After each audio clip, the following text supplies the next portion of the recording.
네, 오늘 본문에 있는 말씀으로 틈 사이로 빛이 들어오다. 틈 사이로 빛이 들어오다라는 제목으로 하나님 말씀 전하겠습니다.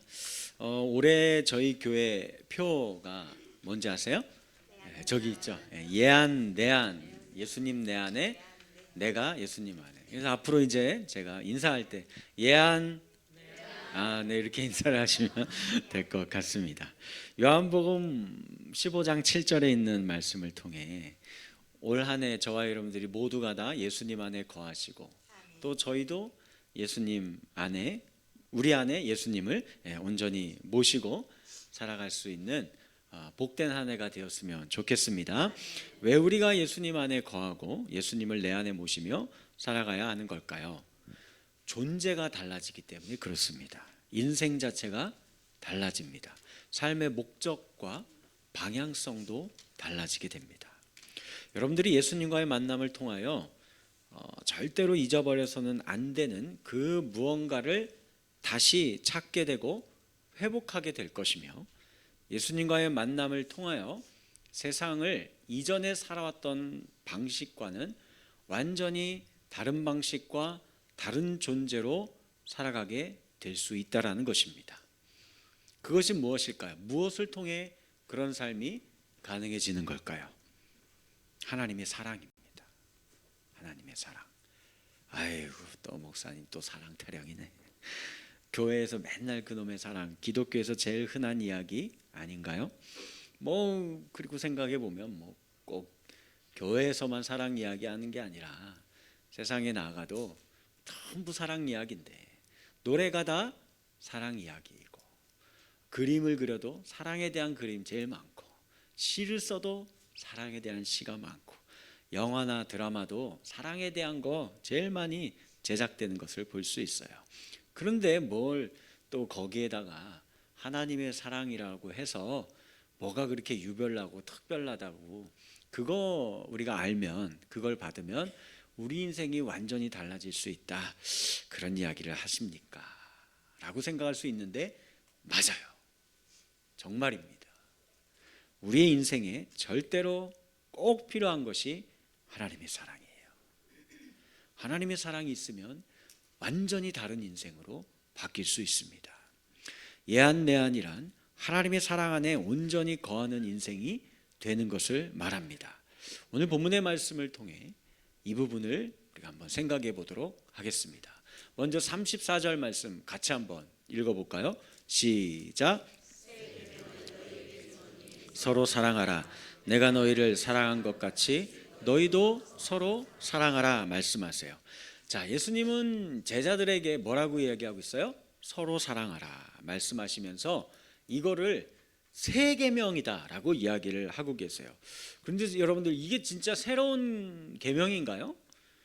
성경 잘 안 읽는 분들도 이 말씀은 다 한 번쯤 들어봤잖아요. 이건 구약에서도 있는 말씀이었어요. 내 이웃을 내 몸과 같이 사랑하라. 이런 거, 얼마나 사랑에 대한 거 많이 있었는데, 굳이 예수님 또 이거 얘기하면서 이게 뭔가 새롭다라는 식으로 이야기할 필요가 있을까? 있습니다.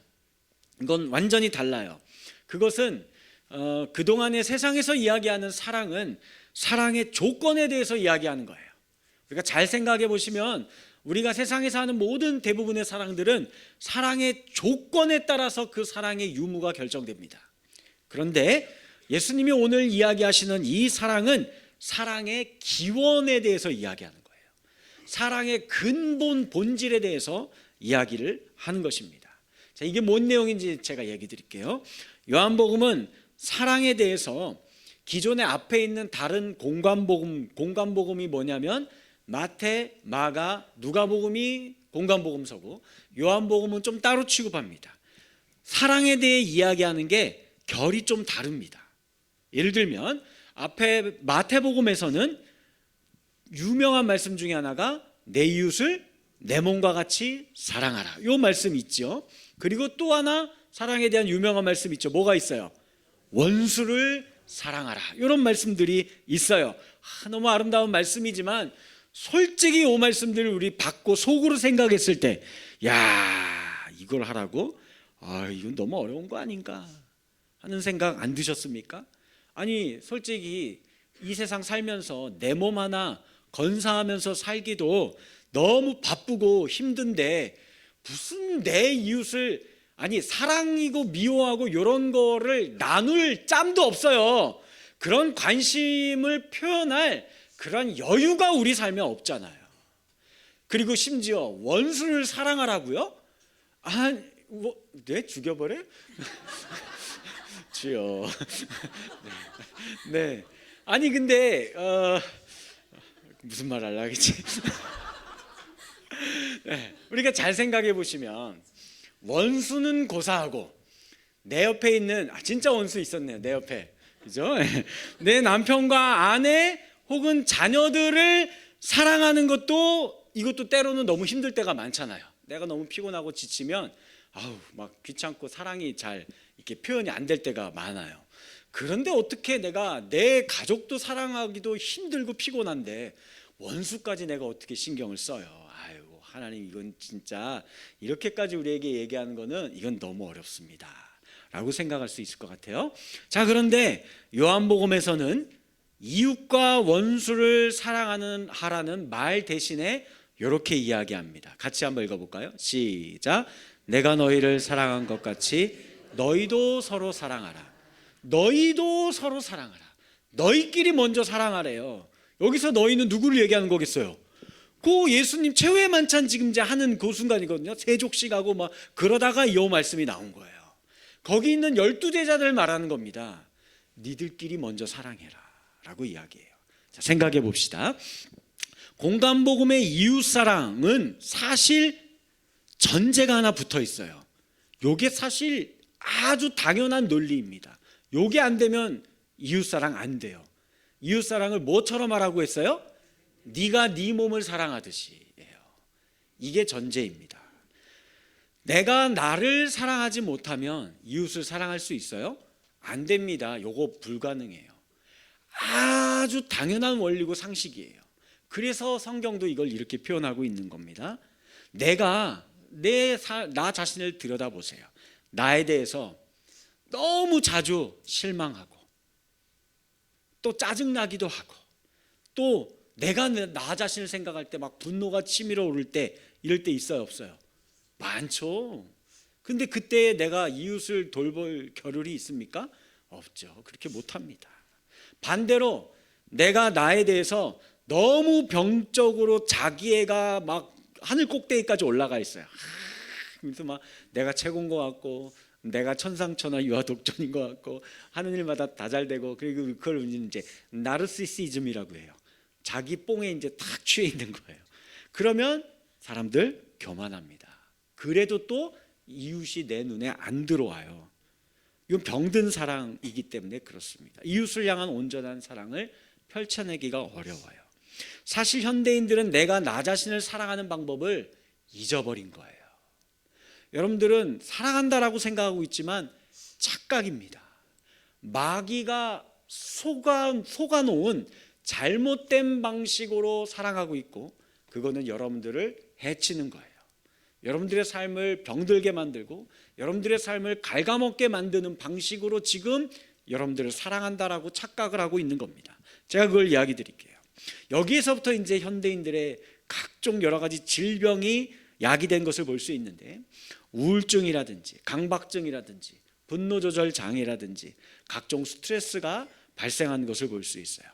자기애가 너무 강해서 다른 사람은 안중에도 없고 무시하고 교만한 인생을 살게 되거나 자기애가 없어요. 완전 바닥을 친 거예요. 자존감이 나 같은 인생 하면서 자기 비하에 빠져서 움츠러들어서 사람들의 시선이 싫어요.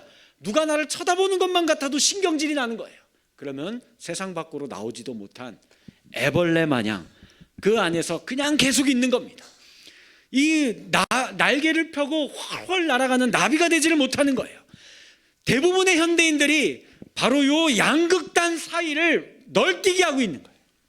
그러면서 이게 내 인생을 갉아먹고 있는 겁니다. 그래서 내 주머니 사정이 텅텅 비어 있으면 내 이웃을 돌봐주고 그를 뭘 도울 수 있어요? 뭐가 있어야 돕죠. 못 도와요. 내 영혼이 공허하고 갈 바를 알지 못하여 헤매고 있는데 내 이웃을 향해서 무슨 복음이라는 것을, 사랑이라는 것을 이야기하고 말해줄 수가 있겠습니까? 전할 말을 나는 아무것도 갖고 있는 게 없습니다. 나 자신에게도 해줄 말이 없기 때문에 그래요. 오늘날 우리는 사랑을 갈구하지만 역설적으로 이 시대가 바로 사랑하기에 가장 어려운 시대를 살고 있어요. 왜 그럴까요? 우리 안에 도사리고 있는, 제가 지금 말씀드리고 있는 요 양극단이에요. 한쪽 끝에는 나르시시즘이 있고 한쪽 끝에는 자기 경멸이 있습니다. 현대인들은 이 거울 앞에서 그 그리스 로마 신화에 나오는 나르키소스처럼 연못에 비친 자신의 모습을 보고 너무 아름다워서 저기 평생 저기에서 그냥 있는 거예요. 움직이지를 않고 있는 저 모습이에요. 우리도 이 요즘에 현대 사회가 SNS 사회잖아요. 네트워킹이 다 되어 있어요. 이 SNS라는 거울을 통해서 끊임없이 자신을 전시해야 돼요. 드러내 보여야 합니다. 그리고 세상과 사람들이 그것을 통해 나를 바라보는 시각이 인정을 받아야 돼요. 그래야지만 내가 온전한 사람으로, 성공한 사람으로 세상에 당당히 설 수 있다. 그렇게 세상은 우리를 가르치고 있기 때문에 그렇습니다. 하지만 이 자기 사랑은 지독하게 허점투성이에요. 허약합니다. 모래 위에 쌓은 성과 같아요. 내가 타인보다 조금이라도 뭔가 좀 잘난 구석이 있어 보일 때 그때는 막 우쭐해요. 뛰어나 보여요. 그래서 그런 거 막 여기 인스타 뭐 저기 여기저기 막 올리죠. 쇼츠도 만들고 막 이렇게 합니다. 그러다가 뭐가 좀 안 돼요. 남들보다 조금이라도 뭐가 뒤처진 것 같아요. 그러면 언제 그랬느냐는 듯이 그 저 높이 있었던 사람이 요 자기 경멸의 늪으로 추락합니다. 그래서 심각한 우울감으로 그 늪에서 헤매이고 나오지를 못해요. 심리학적으로 그래서 이 나르시시즘과 자기 경멸은 동전의 양면이에요. 같이 갑니다. 둘 다 나라는 감옥에 갇혀 있는 상태입니다. 나에게만 몰두하고 있기 때문에 타인이 나에게 들어올 공간이 없는 겁니다. 에리 프롬이라는 작가가 있어요. 그가 아주 유명한 많은 책들을 썼었는데 소유냐 존재냐라는 아주 유명한 또 책이 있어요. 프롬은 이 책에서 현대인의 사랑조차도 소유의 관점에서 접근한다라고 비판했습니다. 나는 너를 사랑해 라고 하는 요 말이요, 상대를 인격적으로 대우하는 존재적으로 사랑해 주는 게 아니에요. 그의 존재 자체가 너무 사랑스러워서 사랑을 표현하고 이야기하는 게 아니라 내가 만족하기 위해 상대를 내 목록에, 내 리스트에 추가해 놓고 소유적 행위로 그 사랑을 표현하는 겁니다. 그래서 넌 내 거가 되는 거예요. 이런 식인 겁니다. 내가 원하는 조건을 갖춘 당신을 소유하는 것, 그게 사랑이라고 현대인들은 생각을 한다는 거예요. 이걸 좀 더 이해를 돕기 위해서 영화 한 편을 제가 소개시켜 드릴게요. 1993년에 제작되었던 영화인데 박싱 헬레나라는 영화가 있어요. 국내 상영할 때 개봉 당시에 영화 제목은 남자가 여자를 사랑할 때예요. 그 원래 그 포스터는 조금 야해서 이건 빼고 그냥 이걸로 해놨어요. 보면 아마 알 수도 있을 거예요. 하여튼 이 남자가 여자를 사랑할 때 제목 들어보면 아우 되게 로맨틱한 영화인가 보다라고 생각할 수 있죠. 아니에요. 서스펜스 스릴러 장르의 광기 어린 사랑에 대한 영화입니다. 내용은 이래요. 유능한 의사인 닉, 사회적으로 성공한 사람이죠. 그러나 어릴 때부터 어머님에게 학대받고 넌 아주 그냥 쓸모없는 인생이다 이렇게 인정받지 못했어요. 그래서 그 자존감이 바닥을 치고 있었던 사람인데, 그래서 여성 편력 이런 게 있고 잘 여자를 대하지를 못해요. 독신으로 살고 있다가 어느 날 어머니를 꼭 빼닮은 헬레나라는 여주인공을 만나게 돼요. 단번에 사랑에 빠지게 됩니다. 사랑한다라는 말과 근사한 파티와 화려한 옷과 액세서리 같은 것들을 막 선물하면서 그녀에 대한 사랑을 표현하지만 점점 집착과 광기로 변해가는 거예요. 이에 부담을 느낀 헬레나는 이제 내가 이 남자 떠나야겠다, 이거 이렇게 못 살겠다, 떠나려고 합니다. 그런데 바로 그때 교통사고를 가장해서 그녀의 이 다리를 절단해버려요. 그리고 집에 침대에 뉘어놓습니다. 그리고는 사랑한다라고 하는 거예요. 그럼 이제 헬레나가 이건 사랑 아니라고, 날 보내달라고 해도 안 보내줘요. 그러자 어느 날은 또 이제 헬레나가 닉의 목을 막 조여서 막 죽이려고 드는 거예요. 그러니까 닉이 또 어떻게 했을까요? 그녀를 잠들게 한 뒤에 그 다음날 일어나 봤더니 팔 두 짝도 잘라져 있는 거예요. 이런 모습이에요. 저렇게 돼 있어요. 영화에 보면 저렇게 이제 나와요. 이 모습으로 침대에 있는데 사랑한다고 하고 노래도 불러주고 시도 읊어주고 밥도 먹여주고 하루 종일 곁에 붙어서 사랑해 사랑해 이야기를 하는 겁니다. 여러분들 저 모습 보면서 뭐가 떠오르세요? 예, 비너스상의 모습이 떠오릅니다. 현대사회가 표방하는 잘못된 양극단의 소유로 증명하고자 하는 사랑과 아름다움의 방식이에요.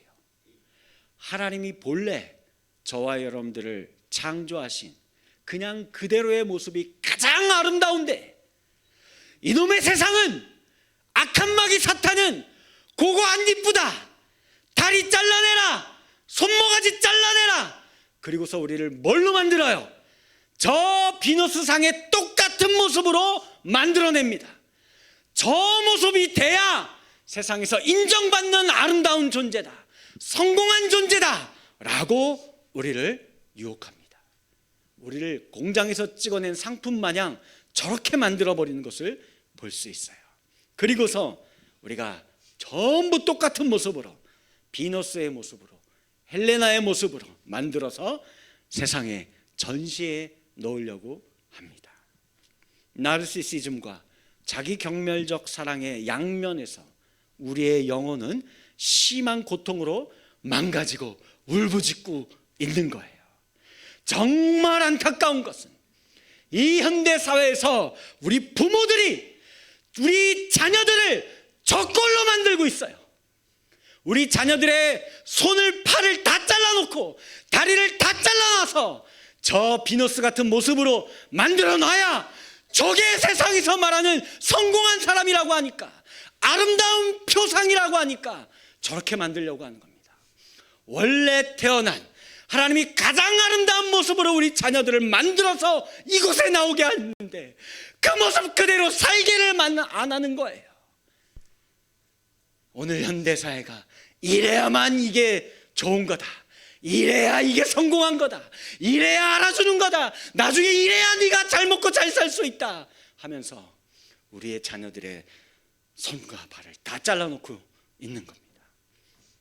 학교에서 공부하는데 시험 보면 등급을 매기죠.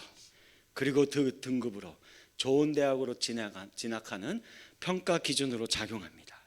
대학의 서열과 랭킹으로 내 인생의 등급이 정해지게 이 사회가, 특히 대한민국 사회가 그렇게 만들어놨어요. 그리고 원래는 학문의 전당이어야 하는 대학에서도 연구하고 공부하고 뭔가의 학문에 꽂혀갖고 그 진리를 추구하는, 그렇죠? 베리타스, 그 진리를 탐구하는 그런 대학이 되어야 되는데 요즘 대학이요? 그런 거 없어요. 뭐 할까요? 대학생들이 대학에서 자기 자신을 포장합니다. 상품화를 기가 막히게 시켜야 돼요. 그래서 졸업하기 전에 내가 아주 좋은 회사에서 나를 사용할 수 있는 기가 막힌 상품으로 나를 만들어 놔야 되는 겁니다. 내가 당신의 회사에 얼마나 쓸모있는 상품인지를 열심히 포장해야만 합니다. 결국 내가 어느 정도 수준의, 그래서 연봉을 받는, 일하는 그런 직장에 취업했느냐에 따라서 이제는 상류층이냐 중산층이냐 아니면 핫바리 하류 계급의 인생이냐로 낙인이 찍혀버리게 되는 거예요. 이게 세상의 모습입니다. 세상이 말하는 사랑의 종류예요. 그러나 성경은, 예수님은 이렇게 이야기하지 않습니다. 너희는 그런 상품이나 그런 물건이 아니라고 말씀하십니다. 훌륭한 상품이 되려는 강박관념에 사로잡혀 살아야 하는 그런 끔찍한 존재가 아니라고 말씀하십니다. 우리의 뒤틀어지고 어그러진 인생의 균열 사이로 한 줄기 빛이 비추기 시작합니다. 요한복음 오늘 13장 1절 말씀 시작. 세상에 있는 자기 사람들을 사랑하시되 이 말씀이 무슨 의미일까요? 이 사랑은 세상의 조건적 사랑을 말하는 게 아니에요. 상품화된 사랑이 아닙니다. 존재론적 사랑입니다. 우리 자체가 사랑받아 마땅한 인생들이라는 것입니다. 그리고 그 사랑은 끝까지 영원토록 지속되는 변하지 않는 사랑이라고 이야기해요. 요한복음을 읽어보면요, 때라는 표현이 자주 등장합니다. 우리 맨 앞에서 가나의 혼인잔치 때 예수님의 어머니 마리아가 잔치에 포도주가 다 떨어지자 그거를 예수님께 와서 이야기하죠. 그때 예수님은 뭐라고 했죠? 내 때가 아직 이르지 아니했습니다. 그때는 그렇게 얘기했는데 여기선 달라요.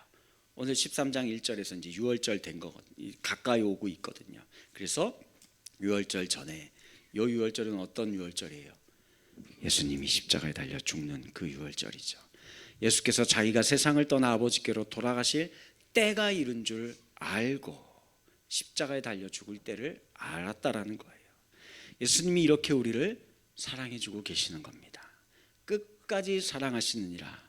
이 사랑을 완성하시기 위해 저와 여러분들의 잘못된 삶을 살아가는 것을 다시 바꾸고 온전한 사랑의 존재로 다시 회복시키기 위해 그 영원한 사랑의 삶으로 우리를 다시 인도하시기 위해 자신은 묵묵히 그 죽음의 길을 걸어가고 계세요. 완성할 사랑의 때를 위해 그 길을 향해 가고 계셨던 겁니다. 이 사랑의 근거는 어디에서 온 겁니까? 우리의 믿음이요? 우리의 노력이요? 우리의 인내로요? 아니에요. 그런 걸로 된 거 아닙니다. 오직 예수님께서 끝까지 사랑하심으로 우리 존재를 이런 사랑의 존재로 회복시키셨습니다. 요한일서 4장 19절, 우리가 사랑함은 그가 먼저 우리를 사랑하셨기 때문입니다. 우리가 사랑받을 만한 어떤 자격이나 조건이 있어서가 아니에요. 내가 어떤 성과를 냈기 때문이 아닙니다. 내가 매력이 있거나 어떤 성취를 이루었기 때문이 아니에요.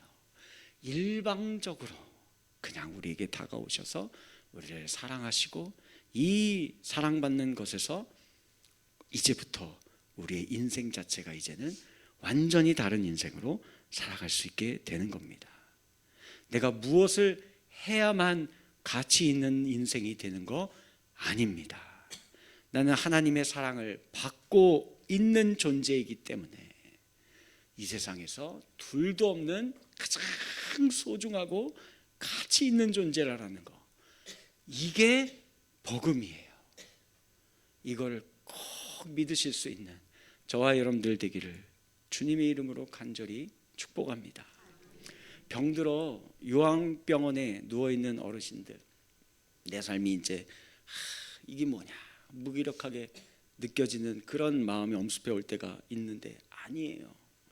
사랑하는 아들 딸들과 손자 손녀가 여전히 할아버지 할머니를 사랑하고 걱정하고 있기 때문에, 그렇기 때문에 그 할머니 할아버지는 여전히 존귀하고 가치 있는 인생이잖아요.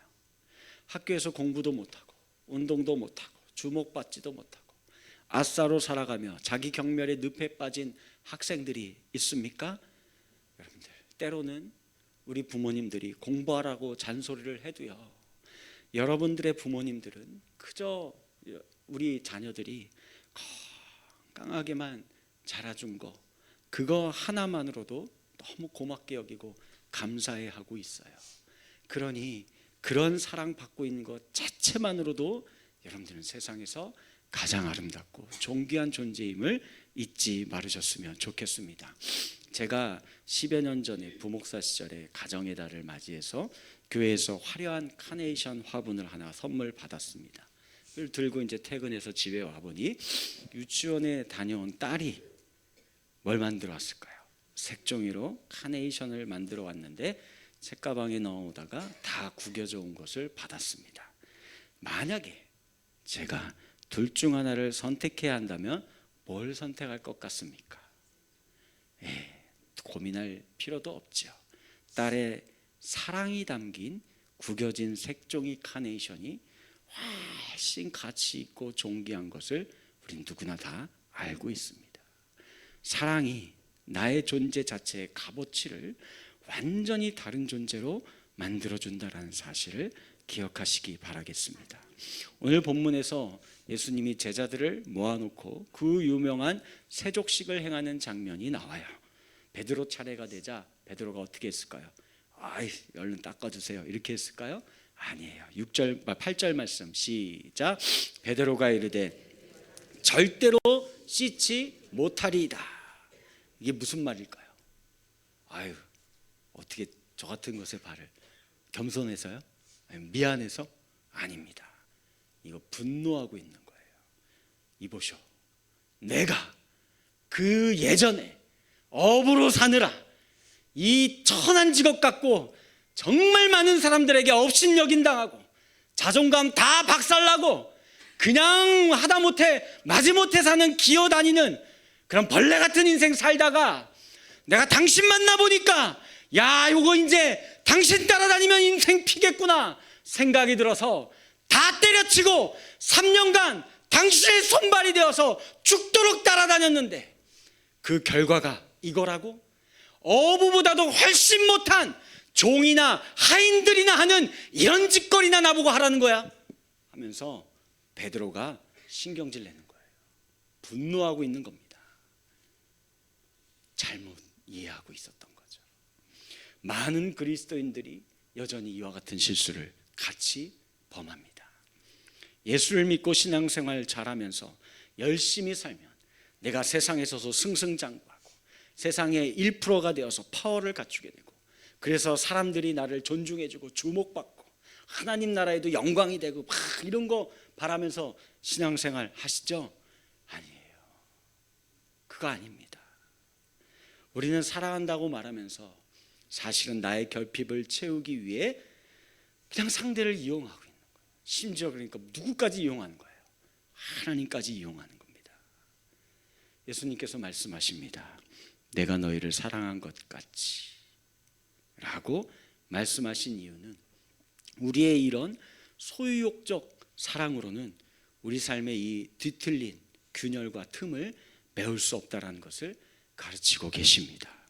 그렇다면 우리는 어떻게 이 지독한 자기중심성을 깨고 나올 수 있을까요? 간단하면서도 명확합니다. 답은 하나예요. 하나님의 사랑을 무조건적으로 수용하십시오. 받아들이십시오. 하나님은 차별이 없으십니다. 당신이나 나나 똑같이 무한대로 끝없이 사랑하고 계십니다. 사랑은 내가 만들어내는 에너지가 아닙니다. 사랑은 밖에서 안으로 밀고 들어오는 사건입니다. 성경이 말하는 사랑의 시작은 내가 하나님을 사랑한 게 아니에요. 하나님이 먼저 나를 사랑했다라는 사실을 인정하는 데부터 시작되는 겁니다. 나르시시즘에 빠진 사람도 자기경멸에 빠진 사람도 요 특징이 있어요. 결국은 우리가 가장 무서운 죄가 바로 이 죄예요. 하나님의 사랑을 있는 그대로 받아들이지 못하는 죄입니다. 이걸로 우리는 결국 최후의 날에 심판을 받게 되어 있어요. 사람들은 생각합니다. 나르시시즘에 빠진 사람은 내가 이 정도는 돼야 하나님을 사랑할 수 있겠지 하고 내가 더 많은 것을 갖추고 내가 더 많은 어떤 더 높은 자리에 간 뒤에 내가 본격적으로 하나님 사랑하겠다, 하나님의 일을 하겠다, 하나님 신앙하겠다 생각을 해요. 아니에요. 혹은 나 같은 인간을 자기 경멸에 빠져서 내가 어떻게 하나님을 사랑해? 나 같은 것을 하나님이 사랑할 리가 없어. 나는 아무 자격이 없어. 그러면서 하나님의 사랑을 튕겨내는 거예요. 둘 다 똑같은 죄입니다. 하나님의 사랑 앞에 자기만의 기준을 세우고 있는 교만의 극치예요. 결국 이 교만 때문에 심판을 받게 됩니다. 하나님 사랑의 삶은 나의 어떠함과 상관없이 십자가에서 확증된 그 사랑이 나를 덮쳤다라는 사실, 완전히 뒤덮었다라는 사실을 인정하고 항복하며 주 앞에 나아갈 때, 그때 비로소 진정한 사랑의 인생이 시작되는 것을 볼 수 있습니다. 말씀을 맺겠습니다. 레너드 코헨이라는 캐나다 출신의 싱어송라이터 시인이 계세요. 여러분들 아마 저분 목소리 들어보면 아마 저 사람 알 수 있어요. 굉장히 저음에 중저음에 낮은 할렐루야 할렐루야송 불렀던 사람이에요. 그 노래 중에서 앤썸이라는 송가 합창 뭐 이런 이제 예배곡이 하나 있어요. 거기에 나오는 노래 가사 중에 이런 가사가 있습니다. 종소리를 울릴 수 있을 때까지 종을 울려라. 당신의 완벽함은 잊어버리고. 그리고 이제 이렇게 돼. There is a crack in everything.